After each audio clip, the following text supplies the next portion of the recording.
Our second scripture reading comes from the Psalms. The Psalms chapter. Psalm 22. Hear the word of the Lord. For the director of music, to the tune of the doe of the morning, a psalm of David. My God, why have you forsaken me?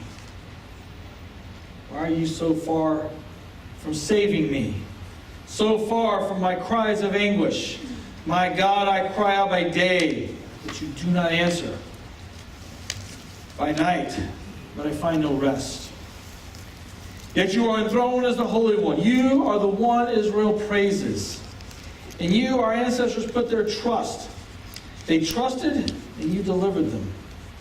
To you they cried out and were saved. In you they trusted and were not put to shame. But I am a worm, not a man, scorned by everyone, despised by the people. All who see me mock me. They hurl insults, shaking their heads. He trusts in the Lord, they say. Let the Lord rescue him. Let him deliver him, since he delights in him. Yet you brought me out of the womb. You made me trust in you even at my mother's breast. From birth I was cast on you. From my mother's womb you have been my God. Do not be far from me. For trouble is near and there is no one to help. Many bulls surround me. Strong bulls of Bashan encircle me. Roaring lions that tear their prey open, their mouths wide against me. I am poured out like water, and all my bones are out of joint. My heart has turned to wax that is melted within me. My mouth is dried up like a potsherd, and my tongue sticks to the roof of my mouth. You lay me in the dust of death. The word of the Lord. Thanks be to God. At this point, you got to be asking, why the heck did I pick that one?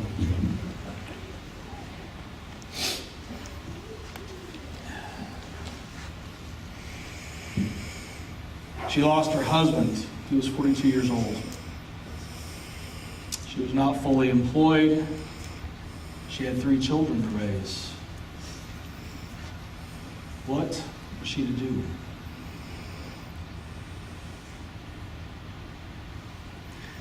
The floodwaters kept coming up. They filled the streets. They filled the houses. People climbed into their attics. They couldn't even get to their neighbors. They were looking out. What were they to do? David lost his son. The armies were against him. His friends were turning on him. What was he to do? That's the thing about tragedy, disaster, trauma. When these things happen, our worlds get really small. We had New Hope, we think of our communities and our neighbors, but when these things strike, it's tough to think beyond the next 24 hours. It's almost impossible to think beyond our own homes. Our worlds get smaller. And we cry out, my God, why have you forsaken me?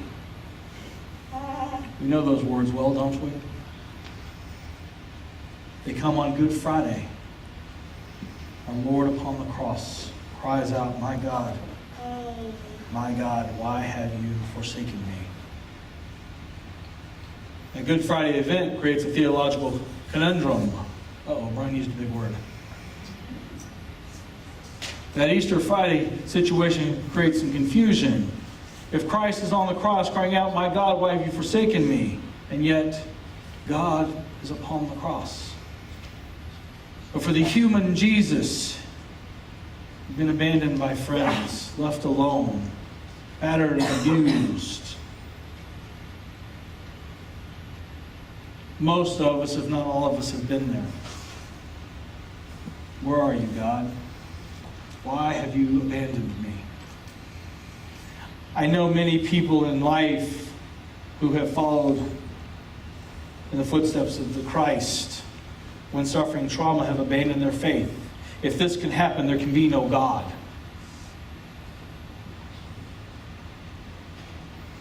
And this psalm of David leaves us almost in despair. Almost.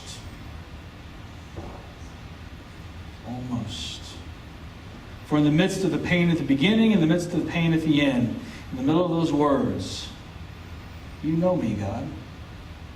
You brought me forth from my mother's womb. You rescued my forebears. God is still there.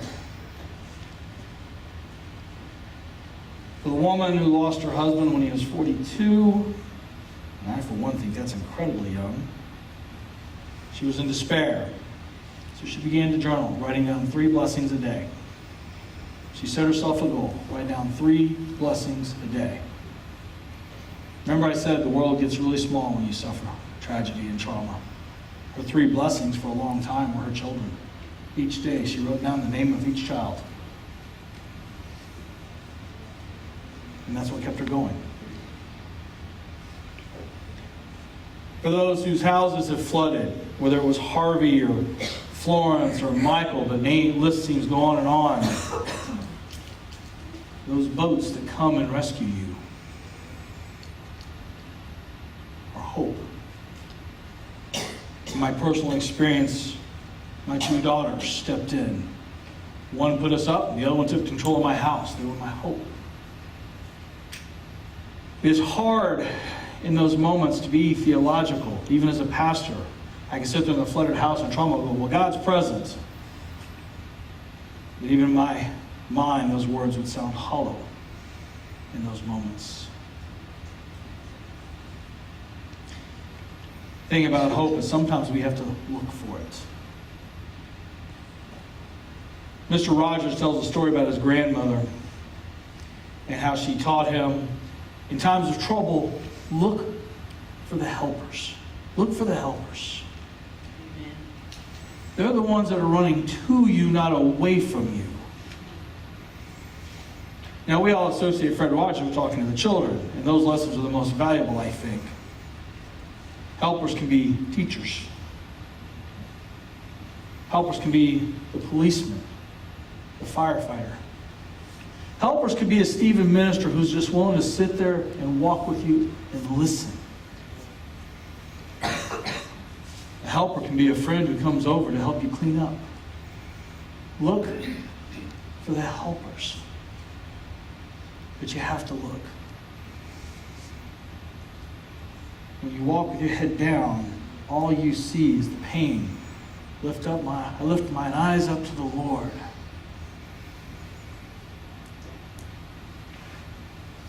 This song attributed to David. Remember, David, a man after God's own heart. He felt despair, abandonment.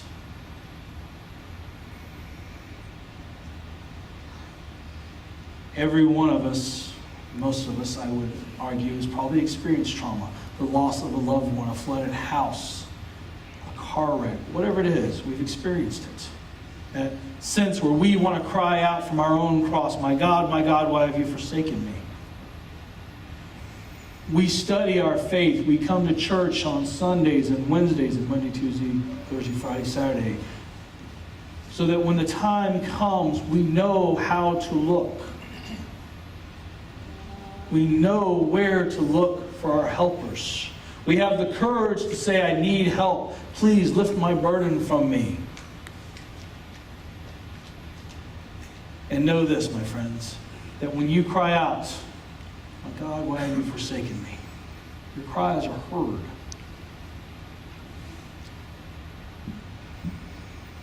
Country music group Alabama has a song that I've listened to for years, and I think it's appropriate to play in church, and sometime in the near future I hope to be able to do so.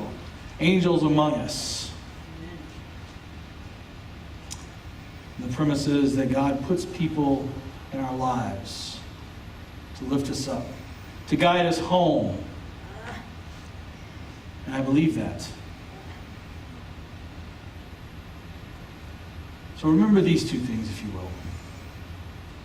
As you walk through this world and you encounter tragedies, look up.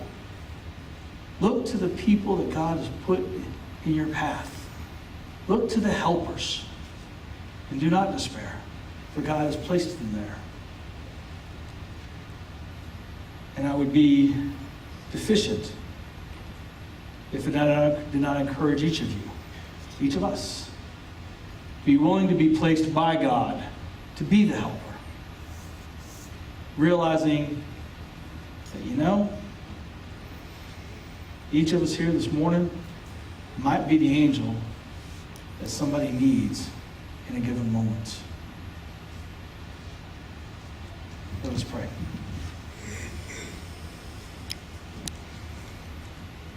Lord Jesus, each of us at some time or another has or will feel a desperate pain. Let us rest assured, Lord, in your hands. Give us the strength to hold our heads up, to lift our eyes up, to look to you from where our help comes. When we feel despair, Lord, remind us that you too cried out. When our hearts are broken, Lord, mend them, assuring us that you have not abandoned us. And Lord, give each of us the courage to be the angels you place us to be, that we may carry one another's burden, and in so doing, follow in your path. All these things we pray in your name. Amen. We come to our time of reflection. Think back through your lives. Who were the helpers? Who were the helpers? And then following that with, how can you emulate them?